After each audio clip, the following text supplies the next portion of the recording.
If you're tired of not making progress and you're ready to be the artist you know you're meant to be, you're in the right place. You're listening to the Singer's Path podcast. The Path, or Performing Artists Training Hub, will cover everything, including singing tips that actually work, advice from top industry professionals, and life-changing mindset shifts. Out with the starving artist and in with the thriving artist. I'm your host, Sarah Bishop, professional singer, actor, educator, and entrepreneur. I'm not afraid to speak the truth and stop the gatekeeping of quality information so you can actually become the artist you dream of being.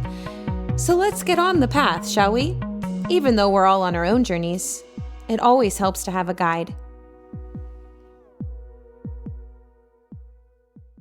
Hello, it's me, it's your host, Sarah. Hey guys. Why did I say my name so weird? Honestly, guys, I'm so weird.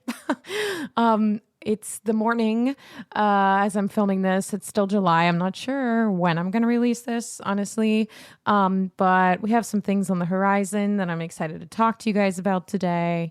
And yeah, I'm excited to kind of get into the nitty-gritty today around something that, again, isn't really talked about a whole lot as far as the idea of it being challenged and looking at this particular topic through a different lens specifically for artists.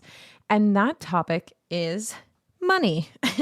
Money story, the starving artist mentality, and kind of this general concept of lack that exists for artists. More often than not, and I'm speaking for myself, again, I can't speak for every artist everywhere. The point of the Singer's Path is that it's just, sharing stories of artists who have been on the path, somewhat or on their path, and hopefully it leads you maybe towards your next step or shows a way, right? But I will say on my path, like this money story was a huge, huge big deal, because it can be really debilitating. And when we talk about lack, we're not just talking about money, but just general lack all around. So feeling like there's a lack of opportunities for you, a lack of creative spaces, a lack of visibility, hey, there isn't room for me in this industry, or it's hard to get a job, like all of those mindsets and beliefs. And I'm not going to gaslight you. This is so tricky and weird and hard because yes, objectively and comparatively, to other things, it is hard, especially if we're going to talk about musical theater and auditioning. If you look at the numbers, of course, it's a very saturated field and lots of people are going for this. But then at the same time, there's this element that no one talks about, which is if your mindset is in lack, even if you can always find evidence to back that up, that doesn't help you. And in fact, if you're able to turn it around, and not just turn it around by forcing yourself to say affirmations until you're blue in the face, but really living authentically and in alignment with what you actually want, and then taking action from that and taking action from who you actually are, your highest version of you, then that lack concept seems to change. Because more often than not, you'll have the right opportunities come your way from apparent magic or luck or being in the right place at the right time. But this piece, right, regardless of you training, which we're going to talk about how the money story comes into here quite significantly. But regardless of that, if you're mentally poor, it doesn't really matter how much you train.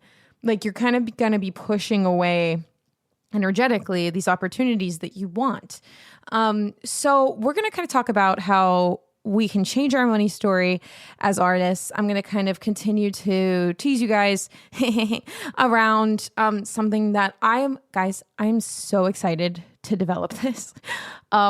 This super secret project right now, I'm gaining a team together of experts and specialists to create resources for you in a program and in a system where you're going to be able to comb through each of these very specific artist blocks, these artist hardships, such as the money story and starving artist, in this container. And I am literally like pooping myself with excitement because it is so necessary for this thing. And just get excited. And like, listen, if you want to like DM me and like, if you have guesses or you have, if you actually also this, if you feel like there's something specific to the artist experience, right? Something on the singer's path or the artist path that you think is a very common block that people have to work through. And please feel free to you can always DM me. I love to hear from you guys, by the way. You can always DM me at Sing with Bish on TikTok and Instagram. And of course, you can always email me at singerspath@gmail.com. In fact, if you leave a 5-star written review, which is always so appreciated because this gets this show out to so many people. And I want to get these messages out to people so that there's quality, transparent information out there. Just make sure that if you do that, make sure you screenshot your review and email it to me at singerspath@gmail.com. Because I will actually enter you to win a free lesson. And again, I have about 6 reviews and y'all did not screenshot me as to who you are. I have these amazing reviews and I'm so thankful for them. And I just want to give back to you guys. So please, if you've written a review, I still haven't gotten your email with the screenshot and your email attached to it.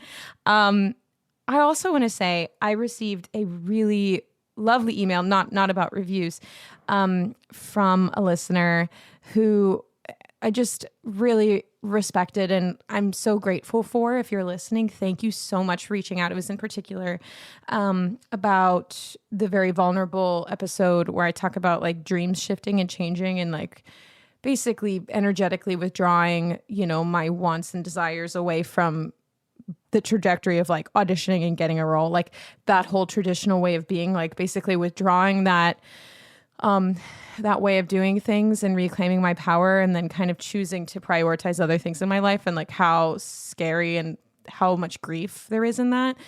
And I just received just such a beautiful, beautiful message from one of my listeners and encouraging me, again, with the path, right? They're a little further down on their path and kind of already made that decision for themselves and have lived a beautiful, full life and are now returning to performing. So you know who you are if you sent me that. And I just, so you know, like it made my whole day. And thank you so much for sharing your story and reaching out. Like the best part about doing this, guys, is like connecting with you guys.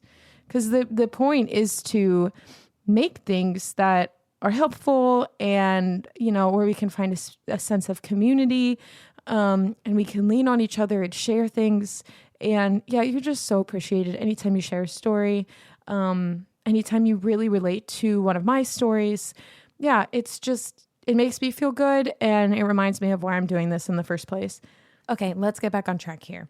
Let's talk about money stories and lack and how that affects artists. So I want you to this will be an interactive episode, okay? I want you to think about if you have a memory, because I feel like more artists have this than not. And if you don't, like, that's great. Like, this might not be everybody, but I want you to think about a time where you made the conscious decision to become an artist. When was that? Do you know how old you were? Do you remember where you are? And do you remember the conversation that you were having with yourself? And the reason I'm asking this is because I remember very distinctly making the decision to become an artist. And I had a teacher that was like a music teacher at the time. And they said something like, would you rather be poor and happy doing something you love or rich and miserable?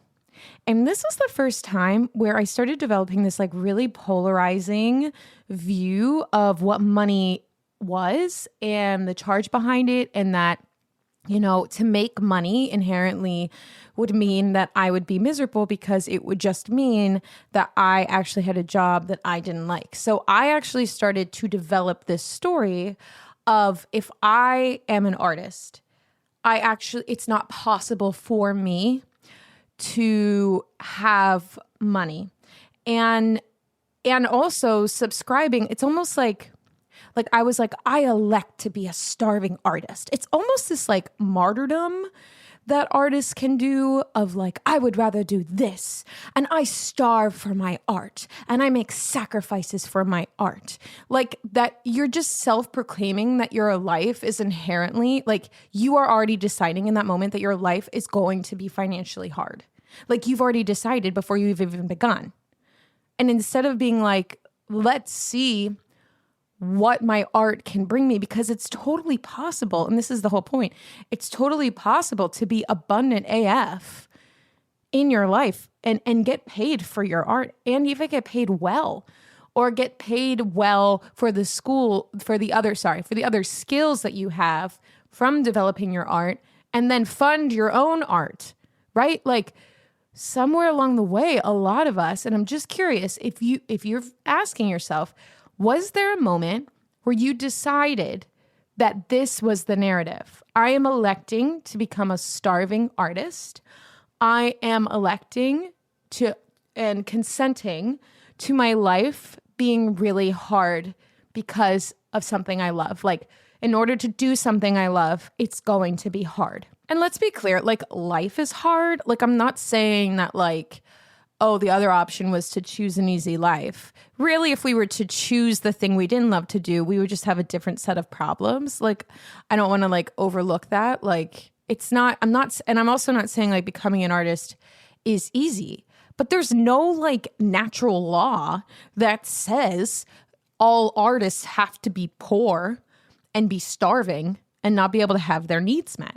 And that's what I mean. I just want you to get curious about this. And again, in this new container that I'm making, there's going to be resources that will help you with this story, and not just like journaling it out, but like actual functional exercises that will help with neuroplasticity to bring this idea from the surface, whatever's living in your subconscious here, rewire it and put in a new program, because I am so tired of seeing talented people basically like victim F themselves because they've subscribed to this self-fulfilling prophecy of suffering and lack because of this dumb freaking story, which is limiting them and is not at all highlighting how capable and smart these people are.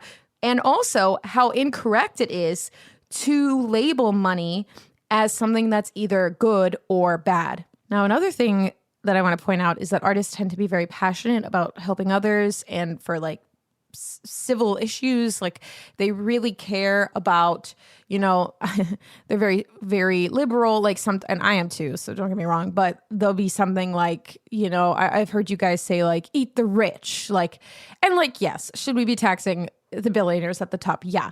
But again, I just want you to like notice how violent and angry and accusatory your thoughts are of wealthy people, of money, and how what are you gaining out of feeling smaller in the sense that money is something that you quote unquote don't care about or don't need.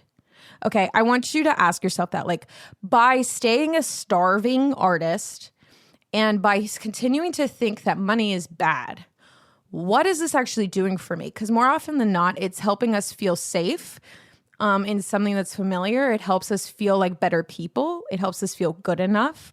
And I just, yeah, I want you to get curious. Like, do you think money inherently makes people bad? And I want you to ask yourself why. Now I'm going to bring up another thing, maybe just food for thought. Perhaps money is just energy. It's just a sense of currency. Just like how we could give our energy and attention to people, money can be the same way. And if that triggered you, I just want you to sit with it for a second, okay? I'm not here to convince you otherwise. I just want you to find it fascinating. And I will say that I was just like this, okay? Like 5 years ago, I was so triggered. I was living on unemployment at my parents' house, completely broke, okay? And I knew for years that I needed money to be able to invest in the skills that I knew weren't up to par for the things that I wanted. Right. And I talked about this in other episodes. Maybe that thing in that way wasn't for me, like to get leads on Broadway at that time. Sure. But I also knew that if I wanted that, or if I even wanted to be considered or to go for that, I needed to increase my ability to sing and my ability to act and sing in the way that I was truly a master of my instrument. And I'd also been frustrated for years that I didn't feel like I had full control over my own expression and to actually get the sounds and colors that I wanted. So even that alone, I was like, I know there's more to be found here. I know there's more to be developed here. Like I know in my core, like I have more to give and to share, but I need help. Like, and how do I get help? Well, I need to connect with experts. Well, these experts aren't cheap, right? Like I need to put money down. I don't think it should be an exorbitant amount of money, but it needs to be enough that like it lights a fire under my ass and then I get started. And so actually during this time, during COVID, when I literally was so broke, I had to move home with my family. I saved up those unemployment checks. And I actually ended up investing all of my money into two places. One, I was like, I actually need to learn how to act. So I actually had to admit to myself, I was like, I'm not ready to do this. So I invested in expert acting training, particularly with Laura Henry, who teaches Meisner, which changed my life. And the second thing that I invested pretty much all of my money in was the skill of doing vocal pedagogy and voice teacher training. I took a risk on myself because I had known for years that I was blocking myself because I didn't feel safe enough to put my money down and invest. And when I finally was able to save enough to do that, that is exactly what I did. I invested in my skill and I invested in myself. And I could tell you, without a doubt, that was the best use of my money that I have ever spent. It was the best investment I could have ever made because now it's launched a very successful online business. And let me tell you this, when I started looking at my money story and being like, money is like, if this is for me, right? Like there's a piece of surrender to this. Like, it's almost like if this is for me, I will be okay. Like, I know that I can follow my gut and the money will appear. I know that this can sustain me because I'm meant to do this. And the more that I had that mentality, the more I attracted clients. Like it was almost like as soon as I committed to getting vocal voice teacher training, like I didn't have money issues anymore because I knew I was finally listening to my gut. And students would just appear, right? Like it was actually insane. Like, and I got so much experience and I was able to save all of that money so that I could continue to leverage my skills to a point where the next big investment I made was to make the courses for you. So making Pitch and Musician, making Pillars, making Advanced Mix, and now making this new thing. And it was like, I was like, I value this money because I lived without it for so long and I know the power of it, but I also know that it's a renewable resource. And because it's an alignment for me and I know how to listen to my gut now, I know that I am meant to create things for other people. Anytime I have that money available, I make more things for you guys, okay? And then that grows it because it's almost in this dance of divine reciprocity, okay? And the concept of divine reciprocity is when I give generously, I receive generously. And I don't do it to receive, but because my heart is in a place of giving and it's from an aligned, true place to me, I know that money will always be there to catch me.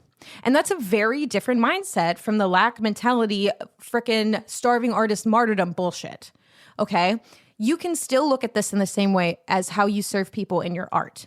When I give generously with my gift, which by the way is going to require you to have a lot of self-worth and be your biggest fan around your gift and how you give and your contribution to this world with your art, which is a whole other conversation, which again, this new container will contain resources to help you get in touch with. But the more that you appreciate what you have to offer this world and you understand that it is an act of service to give in the way that you are here to give, it will fill in, okay? But it won't if you subconsciously have some kind of bullshit program running that I am not safe to receive or I must remain a starving artist, or rich people are bad, or artists can't make money, or my dad said when I was 4, he laughed at me when I said I wanted to be a singer, or whatever it is. When you have those subconscious narratives running the story, you are actually subconsciously pushing away the money and opportunities that you want. Okay, so that's why this new container is really, really important. It's going to be revolutionary because it's going to help you with that, specifically for artist-related things. Just know that group signups are open for enrollment right now. So if that's, you still want to work with me, just know that Pillars is a prerequisite for that so that you are continuing to work on your vocal technique and we can focus on song work and customization within class. All that to say, I'm really excited for you guys. I'm really excited to connect with you. And I really, really hope that you have a wonderful, wonderful rest of your day. Happy singing, and I'll talk to you later.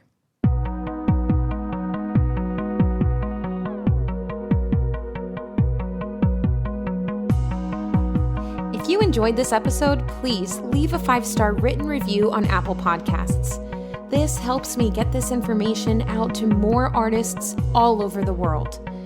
Let's work together to spread the joys of music. Until next time, I'm your host, Sarah Bishop, signing off from the Singer's Path podcast. Thanks for listening.